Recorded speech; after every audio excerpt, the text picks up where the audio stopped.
Veliky Novgorod, also known as Novgorod the Great, or Novgorod Veliky, or just Novgorod, is one of the most important historic cities in Russia, which serves as the administrative center of Novgorod Oblast. It is situated on the M10 federal highway connecting Moscow and St. Petersburg. The city lies along the Volkhov River just downstream from its outflow from Lake Ilmen. UNESCO recognized Novgorod as a World Heritage Site in 1992. Population: 218,717, 216,856, 229,126. At its peak during the 14th century, the city was the capital of Novgorod Republic and one of Europe's largest cities. History. Early developments. The Sophia First Chronicle makes initial mention of it in 859, while the Novgorod First Chronicle first mentions it in 862, when it was purportedly already a major Baltics to Byzantium station on the trade route from the Varangians to the Greeks. The Charter of Veliky Novgorod recognizes 859 as the year when the city was first mentioned. Archaeological excavations in the middle to late 20th century, however, have found cultural layers dating back only to the late 10th century, the time of the Christianization of Rus, and a century after it was allegedly founded, suggesting that the chronicle entries mentioning Novgorod in the 850s or 860s are later interpolations. Archaeological dating is fairly easy and accurate to within 15 to 25 years, as the streets were paved with wood, and most of the houses made of wood, allowing for tree ring dating. The Varangian name of the city, Holmgard, is mentioned in Norse sagas as existing at a yet earlier stage, but in this case historical facts are difficult to untangle from legend. Originally, Holmgard referred only to the stronghold southeast of the present-day city, Rurikovo-Gorodisha. Archaeological data suggests that the Gorodishcha, the residence of the Knyaz, dates from the mid-9th century, whereas the town itself dates only from the end of the 10th century, hence the name Novgorod, New City, from Old Church Slavonican. Although German and Scandinavian historiography suggests the Old Norse term Nygarth, or the Old High German term Naugard. First mention of this Nordic or Germanic etymology to the name of the city of Novgorod occurs in the 10th century policy manual De Administranda Imperia by Byzantine Emperor Constantine VII, slightly predating the chronology of the legend of Rurik. An earlier record for the Scandinavian settlement of the region is found in the Anne Albertiniani, where a Rus delegation is mentioned as having visited Constantinople in 838 and, intending to return to the Rus Khaganate via the Baltic Sea, were questioned by Frankish Emperor Louis the Pious at Ingelheim am Rhine, where they said that although their origin was Swedish, they had settled in northern Rus under a leader who they designated as Chakarnis, princely state within Kiev in Rus. In 882, Rurik's successor, Oleg of Novgorod, conquered Kiev and founded the state of Kievan Rus. Novgorod's size as well as its political, economic, and cultural influence made it the second most important city in Kievan Rus. According to a custom, the elder son and heir of the ruling Kievan monarch was sent to rule Novgorod, even as a minor. When the ruling monarch had no such son, Novgorod was governed by posadniks, such as the legendary Gostomysl, Dobrynya, Constantine, and Ostromir. Of all their princes, Novgorodians most cherished the memory of Yaroslav the Wise, who sat as Prince of Novgorod from 1010 to 1019, while his father, Vladimir the Great, was a prince in Kiev. Yaroslav promulgated the first written code of laws among the Eastern Slavs and is said to have granted the city a number of freedoms or privileges, which they often referred to in later centuries as precedents in their relations with other princes.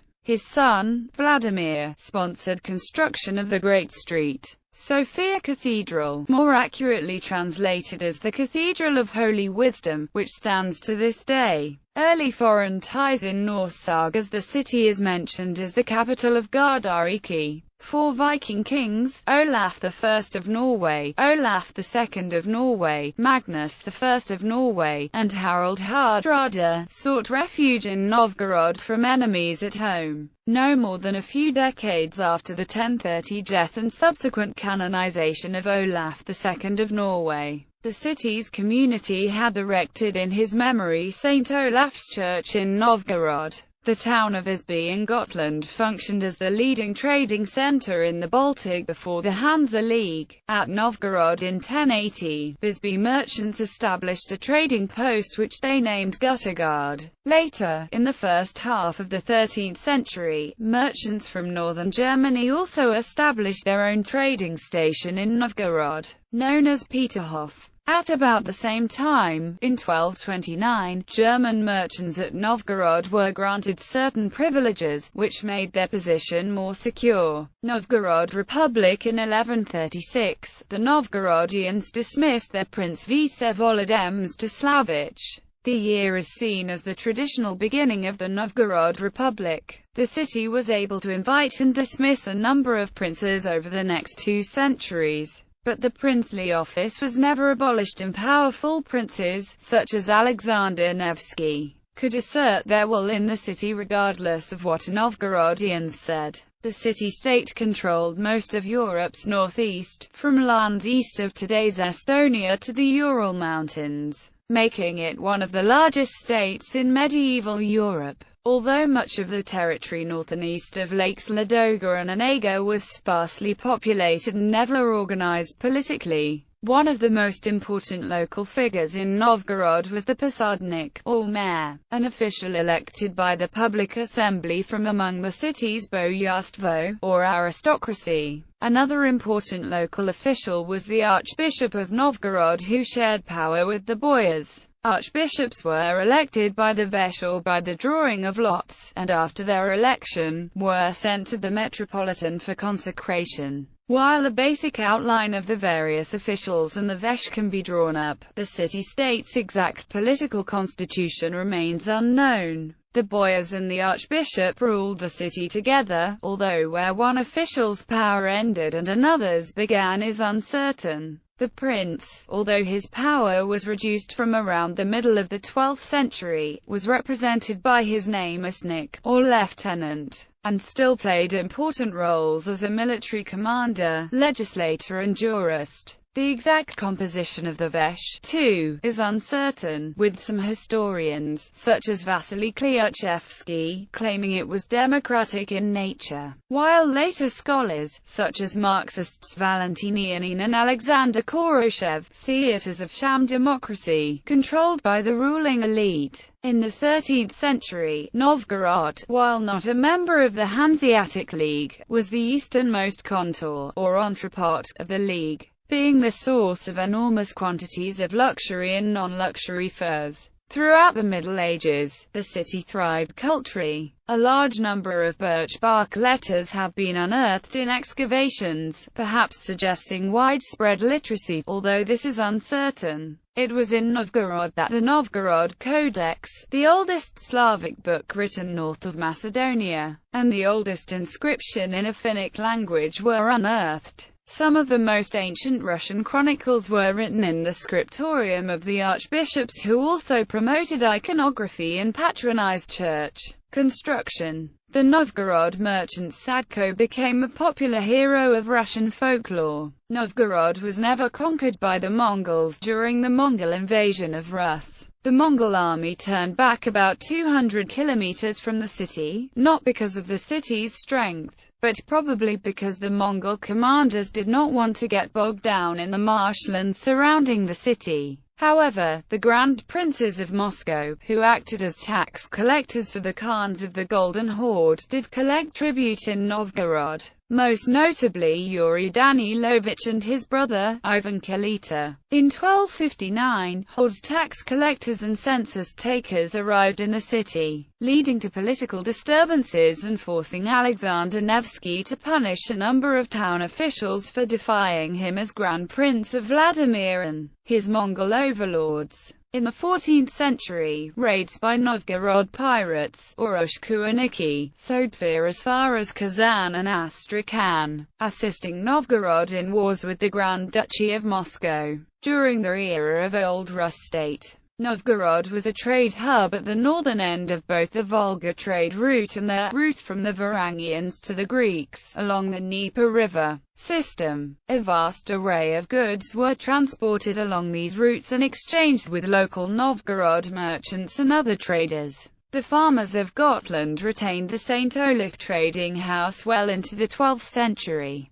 Later German merchantmen also established trading houses in Novgorod. Scandinavian royalty would intermarry with Russian princes and princesses. After the Great Schism, Novgorod struggled from the beginning of the 13th century against Swedish, Danish, and German crusaders. During the Swedish-Novgorodian Wars, the Swedes invaded lands where some of the population had earlier paid tribute to Novgorod. The Germans had been trying to conquer the Baltic region since the late 12th century. Novgorod went to war 26 times with Sweden and 11 times with the Livonian Brothers of the Sword. The German knights, along with Danish and Swedish feudal lords, launched a series of uncoordinated attacks in 1240 to 1242. Novgorodian sources mention that a Swedish army was defeated in the Battle of the Neva in 1240. The Baltic German campaigns ended in failure after the battle on the ice in 1242. After the foundation of the castle of Ybor in 1293, the Swedes gained a foothold in Karelia. On August 12, 1323, Sweden and Novgorod signed the Treaty of Noteborg, regulating their border for the first time. Expansion of Muscovy. The city's downfall occurred partially as a result of its inability to feed its large population, making it dependent on the Vladimir Suzdal region for grain. The main cities in the area, Moscow and Tver, used this dependence to gain control over Novgorod.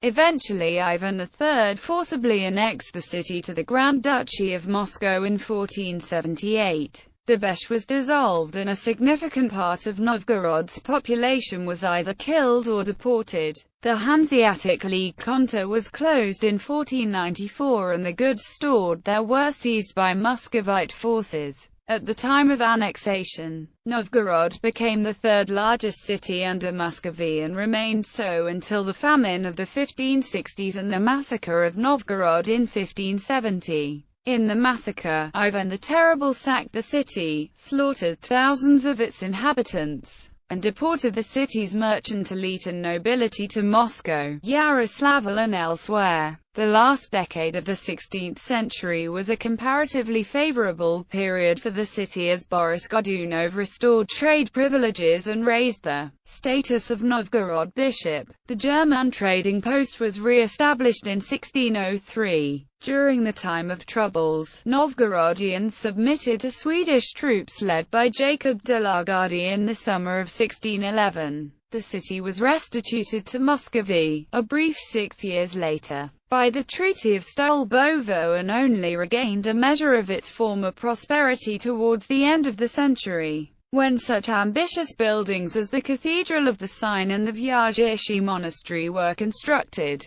The most famous of Muscovite patriarchs, Nikon, was active in Novgorod between 1648 and 1652. The Novgorod land became one of the Old Believers' strongholds after the schism. In 1727, Novgorod was made the administrative center of Novgorod Governorate of the Russian Empire, which was detached from St. Petersburg Governorate. This administrative division existed until 1927. Between 1927 and 1944, the city was a part of Leningrad Oblast, and then became the administrative center of the newly formed Novgorod Oblast. On August 15, 1941, during World War II, the city was occupied by the German army. Its historic monuments were systematically annihilated. The Red Army liberated the city on January 19, 1944. Out of 2,536 stone buildings, fewer than 40 remained standing. After the war, thanks to plans laid down by Alexei Shushev, the central part was gradually restored. In 1992, the chief monuments of the city and the surrounding area were declared to be World Heritage Sites. Historic monuments of Novgorod and surroundings. In 1999, the city was officially renamed Veliky Novgorod, thus partly reverting to its medieval title, Lord Novgorod the Great. This reduced the temptation to confuse Veliky Novgorod with Nizhny Novgorod, a larger city the other side of Moscow which, between 1932 and 1990, had been renamed Gorky, in honor of Maxim Gorky. Administrative and municipal status. Veliky Novgorod is the administrative center of the oblast and, within the framework of administrative divisions, it also serves as the administrative center of Novgorodsky district, even though it is not a part of it. As an administrative division, it is incorporated separately as the city of oblast significance of Veliky Novgorod, an administrative unit with status equal to that of the districts. As a municipal division, the city of oblast significance of Veliky Novgorod is incorporated as Veliky Novgorod Urban Okrug.